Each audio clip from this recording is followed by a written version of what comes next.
What's up there, everybody? Walter here. I just very quickly wanted to talk about Star Wars Rebels series finale, which is also the last couple episodes of Season 4. It wrapped up in a big way, and I really enjoyed the ending of it. So they played 2 episodes back-to-back, so I'm going to talk about the first one, which was called A Fool's Hope.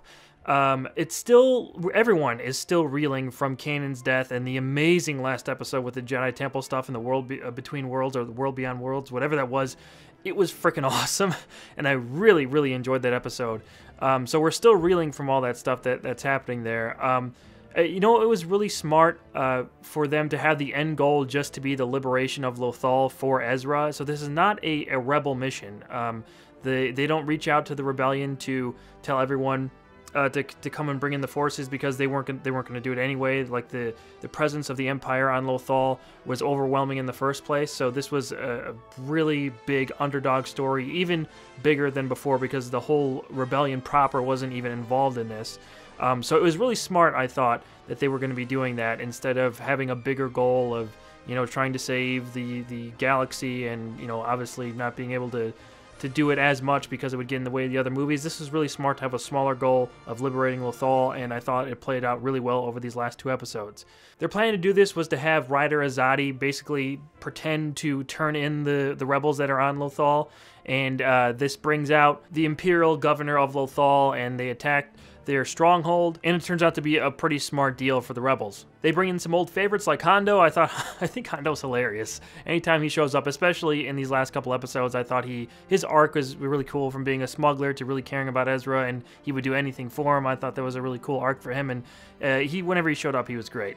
This episode is just filled with some really great action. I love the twist at the end with the Loth Wolves, how they drew the Empire into this cave, and then the Loth Wolves just attack them and tear up the stormtroopers and stuff, and that was great. We just hear Wilhelm screams everywhere. I thought that was fantastic, and it worked out really well. And the episode ends with them sort of going to the Imperial base on Lothal and trying to take them down from there. So it was a really good lead-up episode to the finale, which was 1 hour, a whole 1-hour finale. So we got including commercials, 90 minutes worth of Star Wars Rebels to wrap up the series, so that was really cool to have it all at one time. This last episode is the 1-hour finale called Family Reunion. I just want to say, first off, the music is great in this episode. It just really upped their game with the score here. Star Wars Rebels has had some really good music in the past and the past seasons and stuff, but this one, man, I really think they just went all out with it, and it worked out great, I think. It just made the episode feel that much bigger and that much more important, so kudos to whoever composed the music for this episode.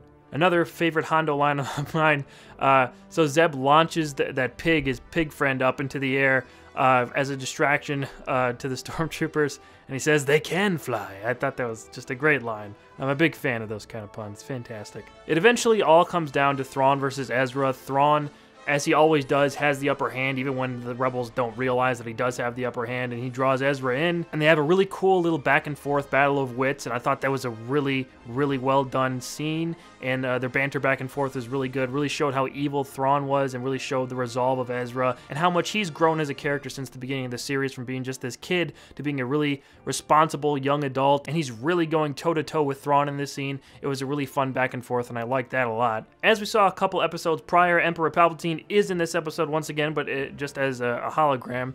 Thrawn brings Ezra to what's left of the Jedi Temple. Apparently they were able to salvage a little bit of it, just like a little entranceway to it, and there stands Emperor Palpatine in what he looked like he looks sort of like angelic in this interpretation. Sort of looks like he did in maybe like Phantom Menace or the prequels or something like that.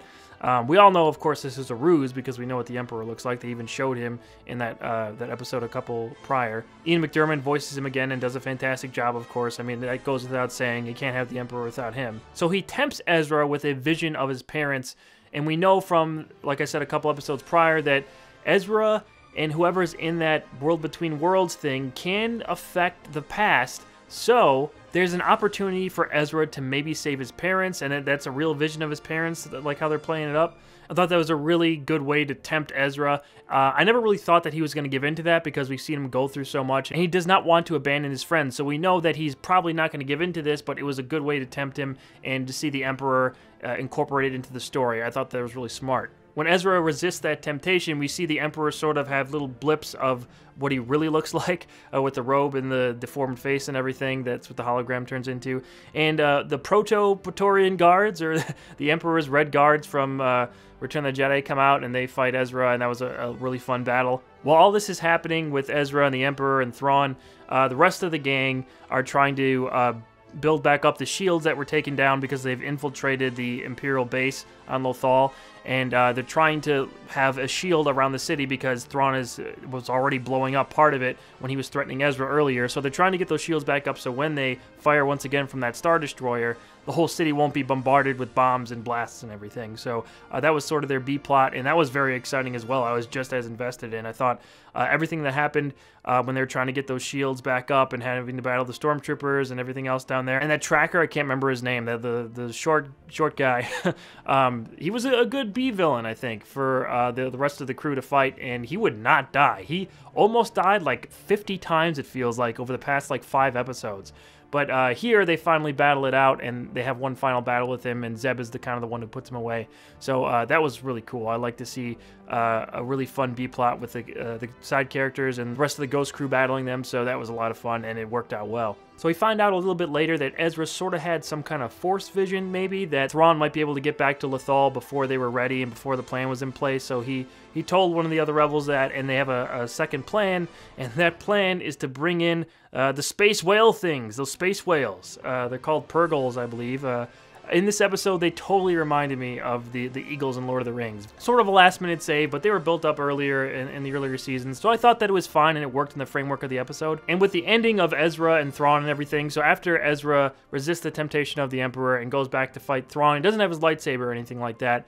But when the Purgles come, their plan is to hyperspace away because they have hyperdrive organically somehow. So they're wrapping themselves up in the Star Destroyer that both Ezra and Thrawn are on. And before that, they destroyed all the other Imperial ships because they're basically indestructible, it looks like. So I thought it was really smart that they didn't kill Thrawn at the end of this. Thrawn like shoots Ezra in the back, so Ezra's a little bit injured, and he telepathically reaches out to his friends and says that the Force will be with you always. This is sort of his last stand, it seems like, at least for this series.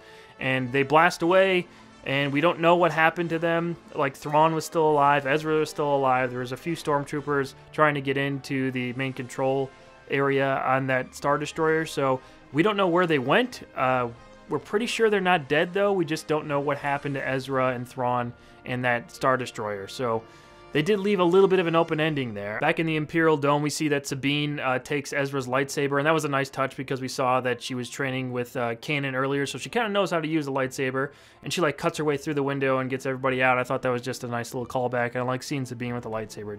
It just looks cool. It works. So well after they draw in all the Imperial forces into the dome through a fake code that basically means they're supposed to exit the planet and leave, the dome starts taking off after all the Ghost crew is left and all the good guys are off that dome ship or whatever you want to call it, and it explodes over a Lothal Sea, and all of their presence on Lothal is pretty much now gone. There's a couple stormtroopers left around that we see the people of Lothal are now holding at gunpoint, and we know that that planet has been liberated. After that, we see Ezra as a hologram saying goodbye to the whole Ghost crew. He said that he didn't want this to happen, but he felt like this is probably the path that it was going to go down. So he said his goodbye to everyone and sort of had a nice little send-off. So we get a pretty long, detailed epilogue after the main story is finished. So it shows the time period after Return of the Jedi. We see that the universe, the galaxy has been liberated. Sabine is narrating it. She said that we always anticipated a retaliation strike from the Empire, but it never happened.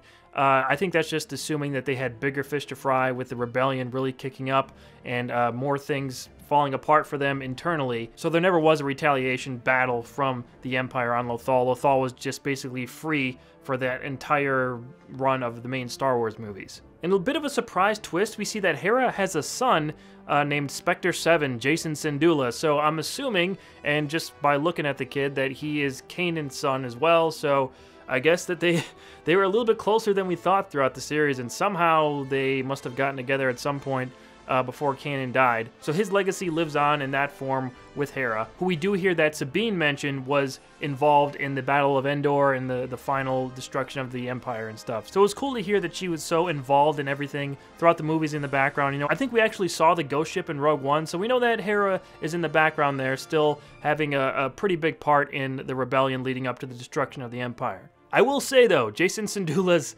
face, that whole animation on him looked pretty bad. I mean, this is a small little nitpick here, but maybe it was a rush job or something, but he looked... I mean, everything in Star Wars Rebels looks pretty good. I know it's not Clone Wars, but it looks pretty good for the most part. When we saw Jason Syndulla for the first time, this little kid, and we showed a close-up of his face, I was like, whoa, are we back in, like, reboot Beast Wars mode here? Because I thought that looked really bad. I don't know. It seemed like maybe it was kind of a rush job. They kind of had to put him together really fast. Maybe there's a deadline or something. Or maybe I'm wrong and I'm just being a jerk. I don't know. I thought that stuck out to me. He looked kind of weird.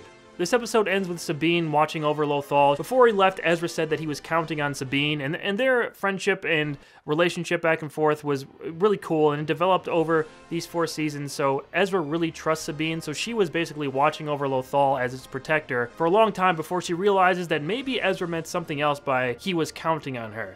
And then we see this really cool mural of the Ghost Crew. And then we see Ahsoka show up behind Sabine, and it's implied that they're going to be going to look for Ezra. Where did that Star Destroyer go? Where did Ezra and Thrawn go? It looks like we might find out in another story. I don't know if it's going to be leading into the next series.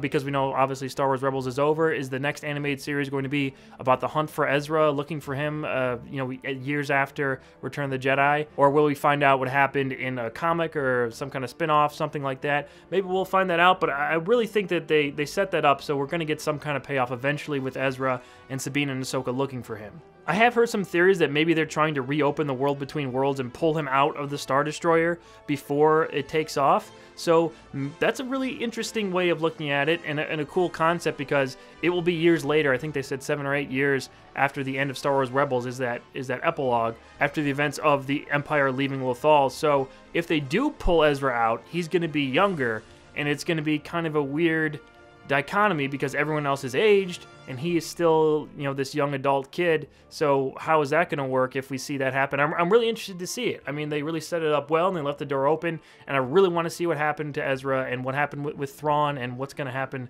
going forward with these characters. I'm really interested. So that was Star Wars Rebels. Overall, I thought this season was really strong. I think it worked really well. A lot of fun episodes, a lot of really cool episodes.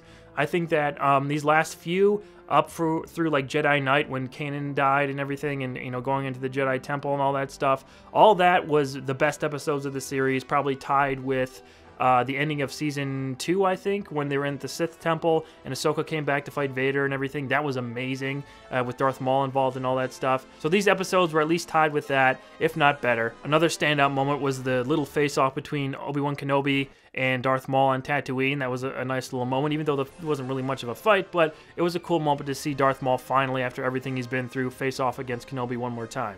I don't think the series was perfect. I think that, honestly, we probably didn't need a full 4 seasons to tell this story. It felt more like 2 or maybe 3. There's a lot of filler episodes that I just wasn't into, and there's some points during the run that I was a little bored with Star Wars Rebels, but overall it's a good show. And I will say that I don't have the perspective of watching Clone Wars. I haven't seen most of the Clone Wars show yet. I was going to do it this past December, but just didn't have time, so hopefully soon I'll be able to go back and watch all the episodes of Star Wars Clone Wars. A lot of little details and story points and characters will probably mean more to me after I go through Clone Wars and realize, oh, they were calling back to this or that in Rebels. But for the most part, I thought Star Wars Rebels was a really good Star Wars show. What did you think of Star Wars Rebels overall? What did you think of the finale, these last few episodes? What did you think of the show on the whole? I want to hear your thoughts in the comments below. So that's it for Star Wars Rebels, and that's it for the little vlogs I did for this. I didn't get to do every single episode like I wanted to, but I at least wanted to do this finale for you guys. So I hope you enjoyed it, and I hope you enjoyed Star Wars Rebels. So I will be back right here on my Awesome Walter YouTube channel tomorrow with a brand new video, and I will see you then. Talk to you later, guys.